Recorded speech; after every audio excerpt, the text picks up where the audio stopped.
Hi friends, ఎంతో టేస్టీగా ఉండే పన్నీర్ బిర్యానీని ఈ విధంగా ప్రిపేర్ చేయండి. టేస్ట్ అయితే అద్దరిపోతుంది. ముందుగా అయితే స్టవ్ ఆన్ చేసుకొని కుక్కర్ పెట్టుకొని నెయ్యి వేసుకోవాలి. నెయ్యి వేడైన తర్వాత చెక్క, లవంగాలు, అదేవిధంగా స్టారు, మిరియాలు, ఇలాచి, బిర్యానీ ఆకు కూడా వేసుకొని ఫ్రై చేయాలి. తర్వాత పన్నీర్ని వేసి ఇలా మంచి కలర్ వచ్చే వరకు ఫ్రై చేసి పక్కన ఉంచాలి. తర్వాత అందులోనే కట్ చేసి పెట్టుకున్న ఆనియన్, టమాటో, పచ్చిమిర్చి, అల్లం వెల్లుల్లి పేస్ట్, సాల్ట్ కూడా వేసి మొత్తం ఒకసారి ఫ్రై చేసుకోవాలి. తర్వాత ఇందులోనే క్యారెట్ ముక్కలు కూడా వేయాలి.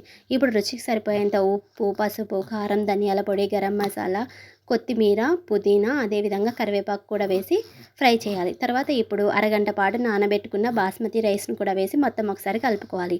ఇప్పుడు ఒక గ్లాస్ బాస్మతి రైస్కి 1.5 గ్లాసుల వాటర్ పోసుకొని మొత్తం ఒకసారి కలిపేసుకొని ఇందులో కొత్తిమీర, పుదీనా, ఫ్రై చేసి పెట్టుకున్న పన్నీర్ని కూడా వేసి కుక్కర్ మూత పెట్టేసి 2 విజిల్స్ వచ్చే వరకు ఉడికించుకోవాలి. అంతేనండి, ఎంతో టేస్టీగా ఉండే పన్నీర్ బిర్యానీ రెడీ అయిపోయింది.